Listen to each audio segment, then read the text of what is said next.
Bonjour, je suis Comète Jonathan et je vous invite à écouter mon mini-speech sur peut-on vraiment naître de nouveau? Même si vous n'êtes pas chrétien, vous avez entendu au moins une fois sans le faire exprès quelqu'un prononcer ces trois mots étranges que sont naître de nouveau. Si c'est le cas, vous n'êtes pas les seuls à avoir trouvé ce concept bizarre. Mais il y eut un homme d'entre les pharisiens nommé Nicodème, un chef des Juifs, qui vint, lui, auprès de Jésus, de nuit, et lui dit, Rabbi, nous savons que tu es un docteur venu de Dieu, car personne ne peut faire ces miracles que tu fais si Dieu n'est pas avec lui. Jésus lui répondit, en vérité, je te le dis, si un homme ne naît de nouveau, il ne peut voir le royaume de Dieu. Nicodème lui dit, comment un homme peut-il naître quand il est vieux? Peut-il rentrer dans le sein de sa mère et naître? Évangile selon Jean, chapitre 3, versets 1 à 4, version Louis II.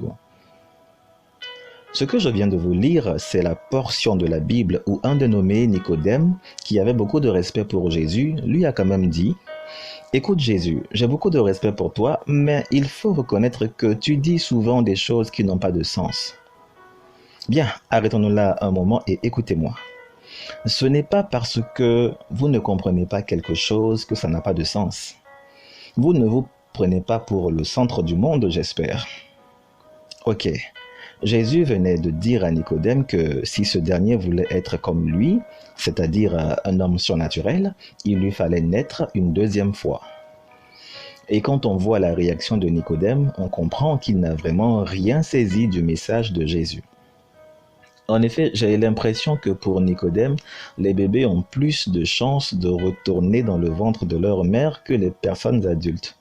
De vous à moi, entre Jésus et Nicodème, je crois que c'est Nicodème qui remporte le prix du prestigieux concours des discours bizarres. En tout cas, moi, je vote pour lui. Mais Jésus n'avait pas l'intention de participer à ce concours. Quand Jésus dit quelque chose, c'est que c'est la vérité. Allez, réfléchissez un peu. Que vous évoque une naissance? Moi, tout de suite, cela me fait penser à l'espèce à laquelle vous appartenez. Les chiens mettent au monde des chiens. Les oiseaux, d'autres oiseaux du même genre. Donc, les hommes mettent au monde le même type d'hommes. Jésus voulait donc dire que c'est la naissance qui détermine votre place dans ce monde. Et ce n'est pas faux. Le fils ou la fille d'un président de la République ne fait pas la queue à l'arrêt de bus ou ne cherche pas un emploi sur Internet. Les Ivoiriens ont l'habitude de dire que relation est mieux que diplôme. Et moi, je dis que la Bible confirme ce principe. Si vous êtes né naturellement, votre vie sera naturelle et vous ne pouvez pas espérer au-delà de ce que la nature de ce monde peut vous apporter en bien comme en mal. Et quand on écoute Jésus, on comprend qu'il n'est pas venu changer cette loi spirituelle. Au contraire, il se sert de cette loi pour nous emmener à une autre dimension avec Dieu. Si vous êtes né d'un homme, vous êtes l'enfant de cet homme. Alors si vous êtes né de Dieu, vous êtes aussi l'enfant de Dieu. Et ce qui est intéressant dans cette affaire, c'est que comme Dieu est esprit, la naissance qu'il nous propose est spirituelle. Alors, pas besoin de retourner dans le ventre de maman, monsieur Nicodème. Offrez-vous simplement corps et âme à Dieu pour qu'il vous donne sa nature. Maintenant, quand vous êtes né de vos parents, c'est à eux qu'est revenue la responsabilité de vous éduquer. Il en est de même pour Dieu.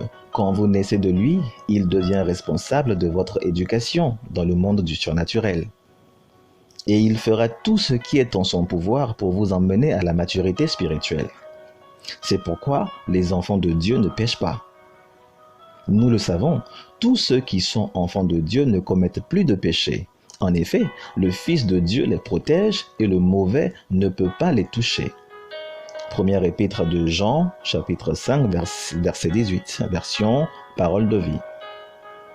Rappelez-vous ce que je vous disais à propos de la naissance ou de l'espèce. L'homme est pécheur à cause de sa naissance, et c'est à cause de sa naissance aussi qu'il est saint et sauvé. Ne vous y trompez pas, sans la nouvelle naissance, même vos bonnes actions sont comptées par Dieu comme des péchés, car ce ne sont pas des actions qui ont été inspirées par la sainteté de Dieu. Mais quand vous êtes né de Dieu, il ne voit pas vos mauvaises actions comme des péchés. Jésus est mort une fois pour toutes pour les péchés du monde. Alors, si l'enfant de Dieu croit qu'il continue de pécher, cela veut dire qu'il demande à ce que Jésus vienne une nouvelle fois verser son sang pour lui. Je suis désolé, mais les choses ne se passeront pas comme ça.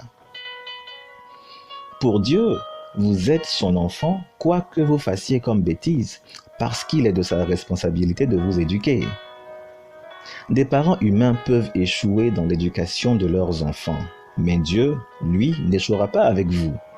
Alors, cessez de vous juger et de vous condamner. Venez à Dieu tel que vous êtes avec humilité et reconnaissance. Et un matin, à votre réveil, vous n'aurez plus la force de haïr. Vous ne serez plus capable de faire du mal ou de faire souffrir les gens qui vous aiment. Un jour, à votre réveil, vous verrez Dieu face à face opérer le bien dans votre vie en vous communiquant la connaissance et la sagesse qui convient à ceux qui opèrent dans le surnaturel. Allez, croyez que Dieu est venu pour vous sauver. Soumettez-vous à lui, donnez-vous entièrement à lui et laissez Dieu façonner votre vie maintenant au nom de Jésus. Bien, si vous avez appris quelque chose, n'oubliez pas de m'envoyer votre témoignage au 225 indicatif de la Côte d'Ivoire 07 48 24 2 x 70. Allez, vivons le surnaturel.